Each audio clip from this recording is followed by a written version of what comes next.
प्रत्येक भाषणामध्ये काय म्हणायचा, त्याची भाषण ऐका तुम्ही. तो म्हणतो मी 2006 साली ग्रामपंचायतीचा सुद्धा सदस्य सुद्धा नव्हतो. त्यावेळी अत्यंत कठीण परिस्थितीत मला उद्धव साहेबांनी माझा हात पकडला, मला साथ दिली. मला 1 वेळा आमदार केलं, 2 वेळा खासदार केलं. अशा परिस्थितीत मी पद आणि पैशासाठी उद्धव साहेबांना कधीच सोडणार नाही. मग आता काय केलंच गद्दारा? अरे भामट्या, आता काय केलेलं आहे? हा तुमचा खासदार शिवसैनिकांनी तुझ्यासाठी मेहनत केली, कष्ट केले, त्याग केला. आणि त्याग सुद्धा साधा नाही. अनेक शिवसैनिकांनी आपल्या प्राणांचं बलिदान याला खासदार करण्यासाठी दिलेलं आहे. 7 मे 2024 ला समाधान पाटील, 7 मे 2024 ला भूम तालुक्यातल्या पाटसांगवी गावातला शिवसैनिक समाधान पाटीलची हत्या झाली. मतदान केंद्राच्या बाहेर. ती हत्या कोणी केली? ती हत्या शिंदेच्या लोकांनी केली, शिंदे गटाच्या गंडाने केली ती हत्या. आणि आज हा खासदार त्या मारेकरांच्या गोटामध्ये जाऊन बसलेला आहे. लाज वाटली पाहिजे. ज्याने तुझ्यासाठी प्राणांचं, त्याला विचारलंस, त्याच्या आत्म्याला विचारलंस की तू माझ्यासाठी प्राणाचं बलिदान केलंय, तुझी हत्या झाली, मी पक्ष सोडू का? त्याच्या आत्म्याला विचारलंस? नाही. मारेकरांच्या गोटात सामील झाला. असा हा भामटा, असा हा सोंगाड्या, याला आता धाराशिवच्या रस्त्यावर फिरू देऊ नका. शिवसैनिकांनो, हा भामटा पक्ष सोडून का गेला याची अनेक कारणं दिली जातात. तो म्हणतो की मी विकासासाठी गेलो. कोणाचा विकास? कोणाचा विकास? काय विकास केला? 2 वेळा खासदार, 1 वेळा आमदार आहे. काय केलं?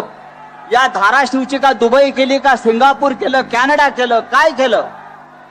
काही केलेलं नाही आहे. तो का गेला?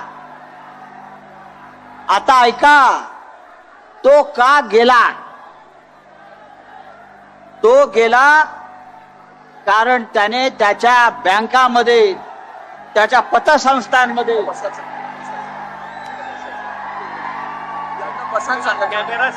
जरा कॅमेरावाल्याने खाली बसा. शिवसैनिकांच्या भावना समजून घ्या.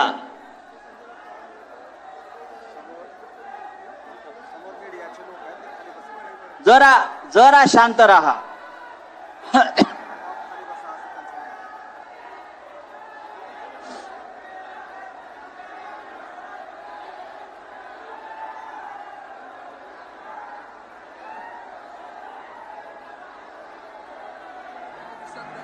हो हो, जरा कॅमेरावाल्याने खाली बसा. शिवसैनिकांच्या भावना समजून घ्या.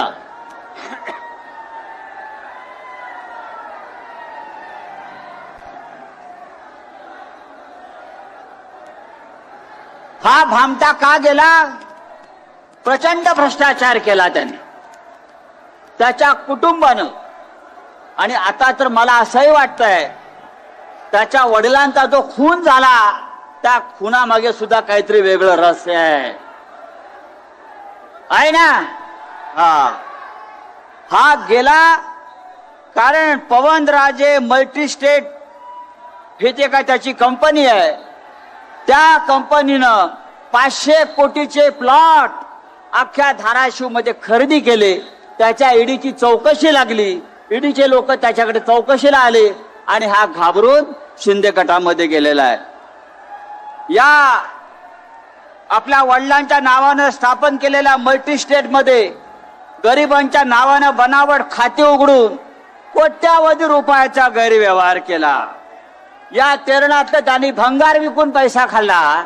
अशा अनेक त्यांनी गुन्हे केले आणि म्हणून या सगळ्याची चौकशी लागली.